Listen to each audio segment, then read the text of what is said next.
कहा गया है सुना गया है कोई न बोले, कहा गया है सुना गया है कोई न बोले, ज़बां दराजों को मशवरा है कोई न बोले, अजीब लुकनत पसंद हाकिम से वास्ता है, अजीब लुकनत पसंद हाकिम से वास्ता है, जो चाहता है जो सोचता है कोई न बोले।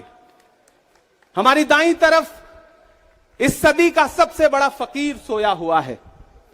मैं उनकी समाधि से बिल्कुल करीब खड़ा होकर के संकल्प सत्याग्रह में मेरी आंखों के सामने तपती दोपहरी में बड़ी तादाद में मौजूद कांग्रेस पार्टी के सिपाहियों को सलाम करता हूं। नवरात्रि चल रही है, रमजान चल रहा है, मैं रोजे की हालत में हूं। आप तमाम साथी ऐसे होंगे जिन्होंने नवरात्रि के व्रत रखे होंगे और इस पवित्र सप्ताह के बीच में हम खड़े हैं एक हाकिम की सनक के से उपजे हुए एक फैसले के खिलाफ। दोस्तों, भारत के लोकतंत्र के लिए एक मुश्किल लम्हा है ये।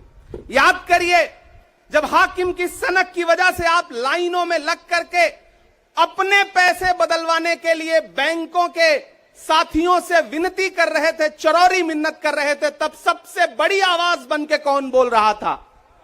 राहुल गांधी। नतीजा क्या निकला? उनकी एसपीजी सुरक्षा वापस ले ली गई। याद करिए, जब गब्बर सिंह टैक्स लगा करके छोटे व्यापारियों को बर्बाद करने का सपना पाला था इस सरकार ने, तो सबसे मजबूत आवाज बन के कौन बोल रहा था? राहुल गांधी। नतीजा क्या निकला? हजारों करोड़ रुपए खर्च करके उनके पीछे ट्रोल आर्मी लगा दी गई। उनकी इमेज खराब करने के लिए जितने तरीके अपना सकती थी भारतीय जनता पार्टी उसने अपनाया। याद करिए कि जब राफेल के मुद्दे पर राफेल में हुई लूट के खिलाफ एक अकेला शख्स पूरे देश में खड़ा होकर के चौकीदार से पूछ रहा था कि आपकी चौकीदारी का सवाल है, बताइए सच्चाई क्या है, तब उनके पीछे 55 घंटे उन्हें ईडी के ऑफिस में बिठा करके पूछताछ की गई। मेरे भाई, उस शख्स ने क्या गुनाह किया? क्या कसूर है उनका? उनका कसूर इतना है कि जब देश में नफरतें सर चढ़ करके बोल रही थी तो उस शख्स ने कहा कि मैं भारत जोड़ने के लिए अपने पैर के छालों की परवाह किए बगैर 4000 किलोमीटर चलूंगा। यह कसूर है राहुल गांधी का। यह कसूर है राहुल गांधी का कि वह एक शहीद पिता के बेटे हैं। यह कसूर है उनका। यह कसूर है उनका कि उनकी दादी ने इस देश की मिट्टी के लिए अपने खून का एक एक कतरा कुर्बान कर दिया। यह कसूर है उनका।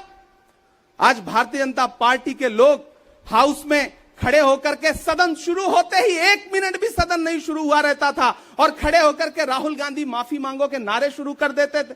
किस बात की माफी? क्योंकि वो भारत जोड़ रहे हैं, वो लोकतंत्र को बचाने की बात कर रहे हैं। अरे भाजपाइयों, माफी तो आपको मांगनी चाहिए। 15 लाख के झूठे जुमले के लिए माफी मांगो, बढ़ती हुई महंगाई के लिए माफी मांगो, अच्छे दिन के झूठे वादों के लिए माफी मांगो, लोकतंत्र को कुचलने के लिए माफी मांगो, महंगाई के खिलाफ माफी मांगो, 400 का सिलेंडर 1100 रुपए करने के लिए माफी मांगो, 58 रुपए का पेट्रोल 100 रुपए का करने के लिए माफी मांगो, हिंदू को मुसलमान से लड़ाने के लिए माफी मांगो, सिख को ईसाई से लड़ाने के लिए माफी मांगो। माफी तो तुम मांगो।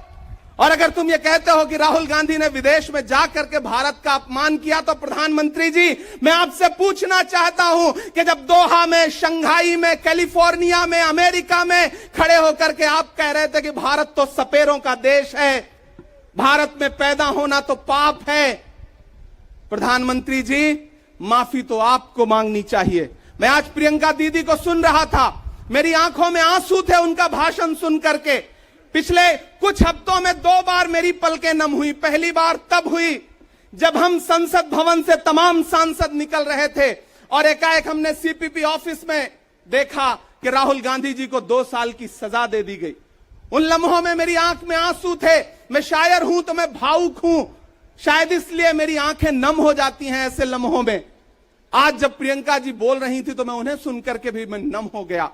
यह जुल्म है कि जुल्म को कहता हूं साफ जुल्म। यह जुल्म है कि जुल्म को कहता हूं साफ जुल्म। क्या जुल्म कर रहा हूं? मुझे मार दीजिए। जो जख्म बांटते हैं उन्हें जीस्त पे है हक। मैं फूल बांटता हूं, मुझे मार दीजिए।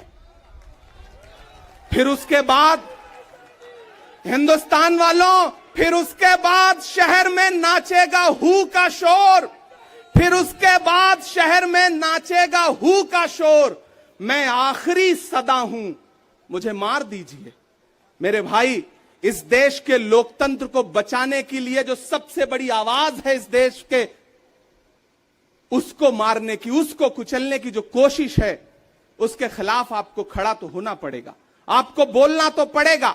मैं कभी कभी सोचता हूं कि जब मैं कभी समाधि पर जाऊं तो क्या मुंह दिखाऊंगा महात्मा गांधी को, मैं क्या मुंह दिखाऊंगा राजीव जी को, हम क्या मुंह दिखाएंगे इंदिरा जी को, कि उनके वारिस के साथ, उनके घर के चश्मो चिराग के साथ इस तरह की अपमानजनक बातें की जा रही हैं और देश खामोश बैठा है।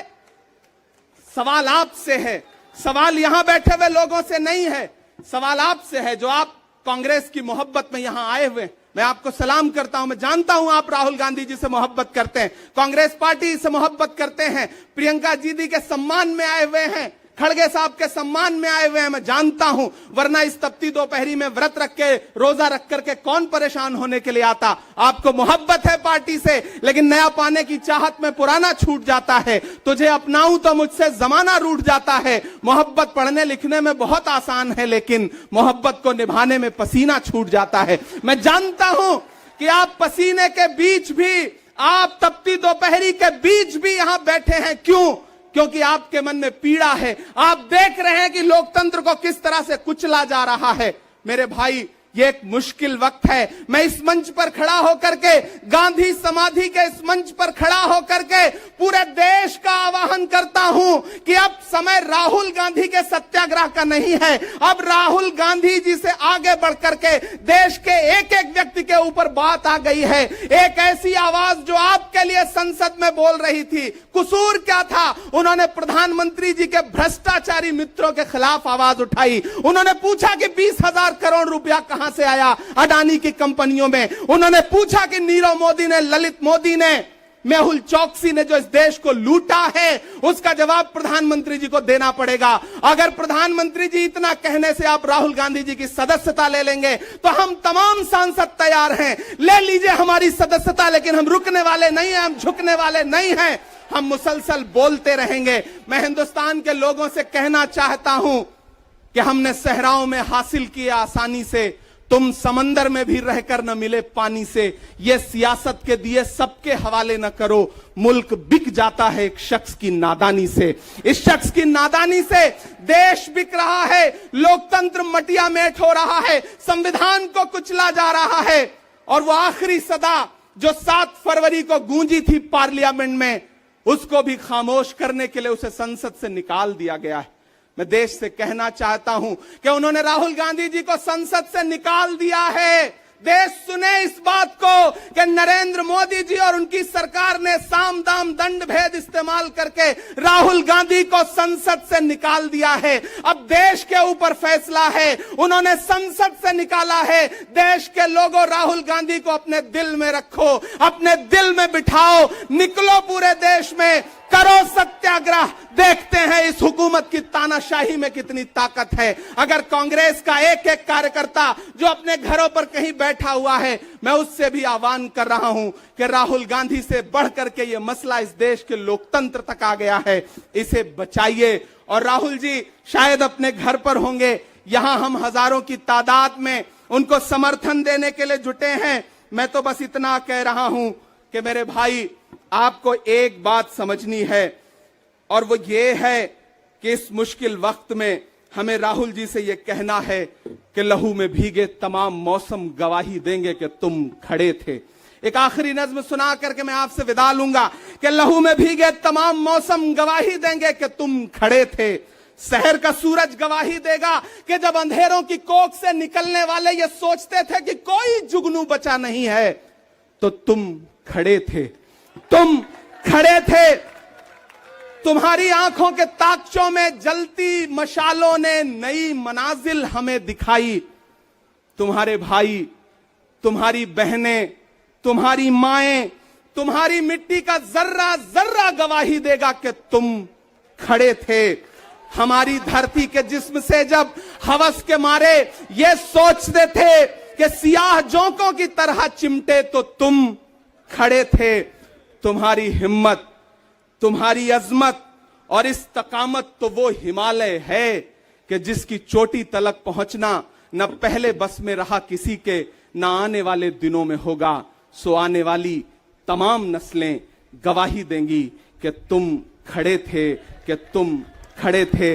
हम तमाम लोग, मैंने कहा ना बहुत सारे लोग यहां व्रत रख करके आए हुए हैं, मैं रोजे से हूं। हम तमाम लोग इस देश के लोकतंत्र को बचाने के लिए राहुल गांधी जी के साथ अलल ऐलान खड़े हैं, खड़े रहेंगे और एक एक सांस तक उनके साथ खड़े रहेंगे। ये हमारा राहुल गांधी जी से वादा है। जिसे खौफ नहीं है मुरझाने का, हम उस गुल के साथ खड़े हैं। कैसा भी दौर आए लेकिन हम राहुल के साथ खड़े हैं। कल भी खुलकर साथ खड़े थे, आज भी खुलकर साथ खड़े हैं। कैसा भी दौर आए लेकिन हम राहुल के साथ खड़े हैं। शुक्रिया।